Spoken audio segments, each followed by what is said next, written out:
back to Hookayak. This is Kyle with Vanhunks Boarding and Kayaks this time. We're going to go over today a quick review on the Mahi 11 foot.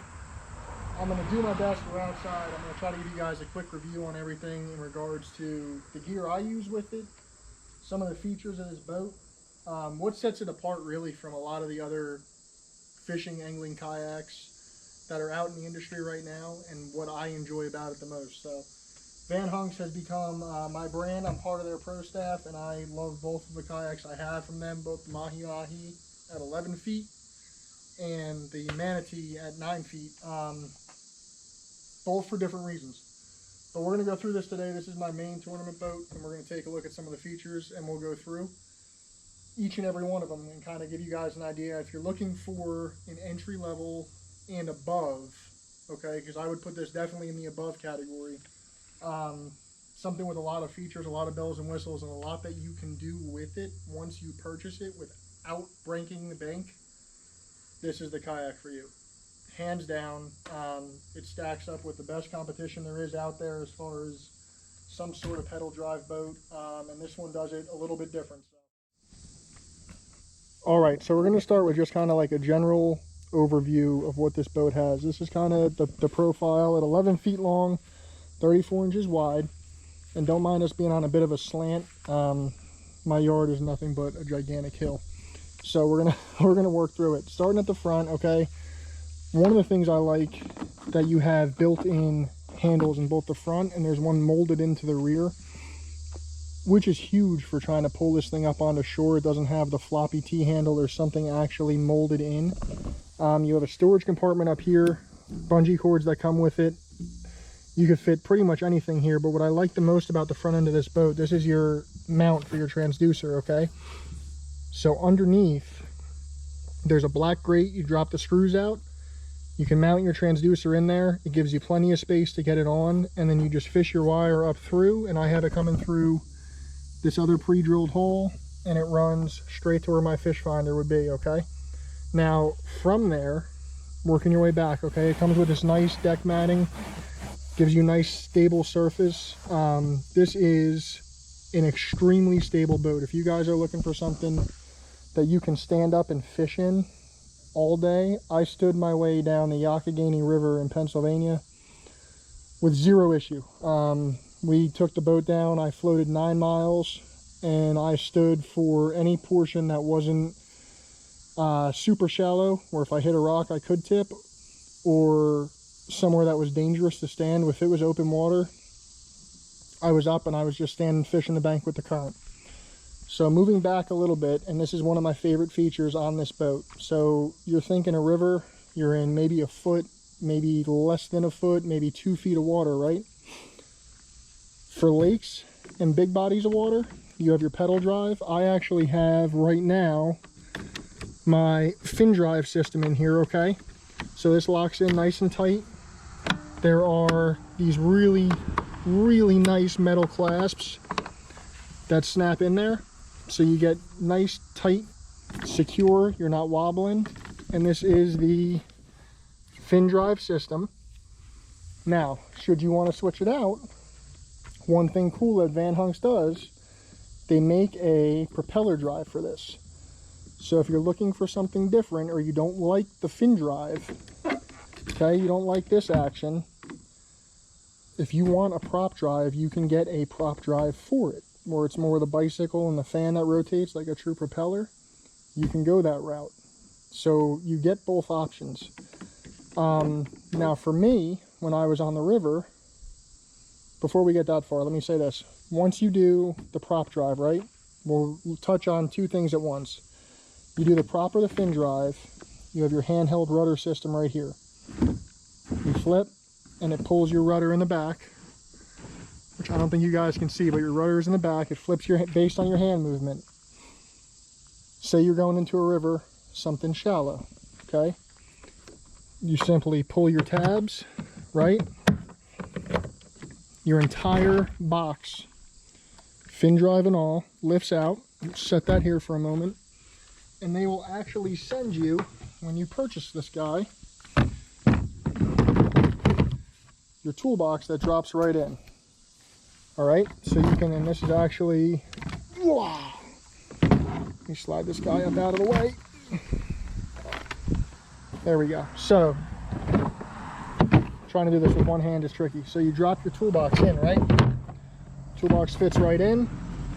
It has its own separate little channels. Lock it in place, and boom, you're in a river. There's your dry storage, along with your dry storage down here. So super, super easy and very, very, very versatile depending on how you want to do it. Say you pull your toolbox out and you want to switch back to your fin drive. Hey, no worries. Just lock it up. Lift it up out of the way. There's your cavity. Grab your fin drive back. Or your prop drive. Boom. Straight back. Alright, so you have some options there. Moving back the boat a little bit, what I did, this is my, you get 2 rail mounts up here that come with the boat. You have a separate 2 back here that are adjustable depending on how you want to use them. So one rail mount, one of the upgrades I did is I took the Yak Attack, the dual head for my paddle holder. It does have your standard, you know, slip string, boom, paddle holder right there. I like this just a little bit more for me. It fits my style a little better, so I mounted one of those on here, and I have my Lowrance fish finder mounted on this arm. What I did is I drilled their wiring hole kit. Do you? Thank you, Siri. Straight through here, right? Wiring hole kit. Drop the wire straight down, and I just fish the wire through here. So in my dry storage, if I go in and access my hull, this runs straight back right out of here. And if you guys have questions on how that works or how I did that, feel free to ask. Super easy, super easy. So I just keep my battery for my fish finder tucked away in there, right? So that's really main features for the front of the boat. Super stable, very easy to switch paddle drive to fin drive to pedal drive for an actual prop, depending on what you're going to use it for, okay? And you can use the whole front of the boat. So as you're working your way down river, okay, say you're in paddle mode that day and you're using your little toolbox there, one of the nice parts about the rudder system we were talking about, you'll see 2 sets of wires, and I haven't really seen any other boats do this, so correct me if I'm wrong in the comments. But all you do, okay, I'm going to try to get nice and close. So here's 2 sets of wires for my left rudder, right? You unscrew this, flip your one that's not connected through that little hole down there, tighten it up. Do the same thing on this side, right? What that does is it takes you from handheld rudder to foot driven rudder. So now this cable runs all the way to the back. You push your foot, you control your rudder. For me personally in the Yak, when I was on a river, being able to switch that rudder was gigantic, because I was actually able to not paddle as much, let the river push me where I wanted to go, and just use my feet with gentle touches left and right to steer.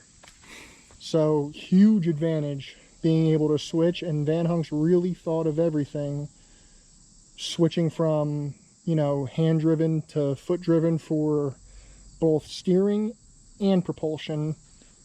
Gigantic win, in my book anyway.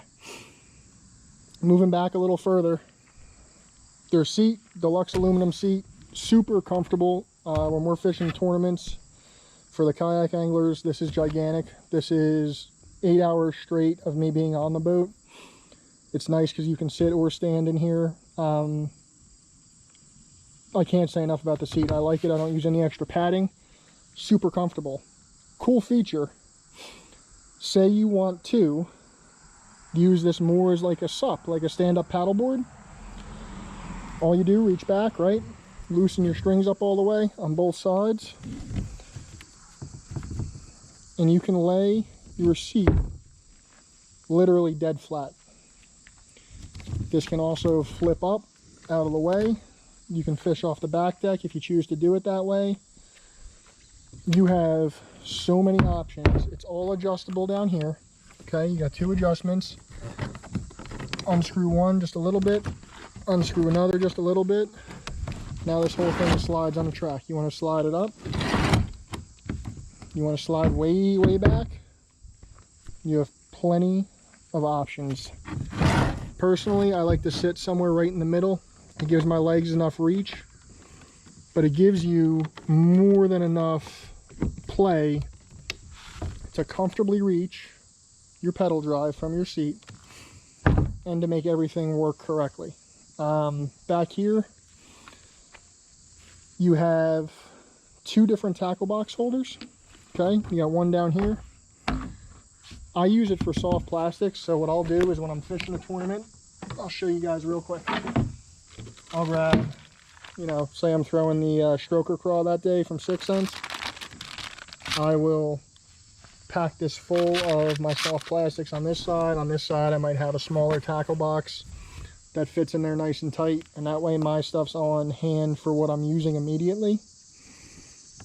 Now, if there's stuff that I'm not necessarily using immediately, plenty of storage space, man. I have the Flambeau milk crate with 2 fish holders on either side. It fits back here nice. I use my bungee cords in the back. I slide this up to tether everything down. And then you also have 2 built-in fish holders here, or fishing rod holders. On top of the last one that I mounted on the Yak Attack accessory track, we put another fishing rod holder right here. This is more of the one I'm using at current. So generally I'll have 6 rods at any given time on here. My last rod is absolutely the one I'm going to go to if I have a fish on, or if I'm working on a lure. I just pop it right here. Super easy to mount in. They give you enough room on this boat to be able to manipulate different areas and to be able to use, you know, if you want to add accessories here, I have more room for tracks back here on the opposite side, or even up front where I have nothing mounted yet. So some huge things. And speaking of accessories, one of the coolest things about this boat is you have preset brass inlays, okay, for a trolling motor mount. Now, if I wasn't using this boat for tournament setting, or my tournament setting allowed a trolling motor mount, I'm already done. I don't have to mess around with setting up any extra kind of, you know, loading or making it seat right. I have my mount right here. It'll fit a small Torpedo or a trolling motor, and we're good to go.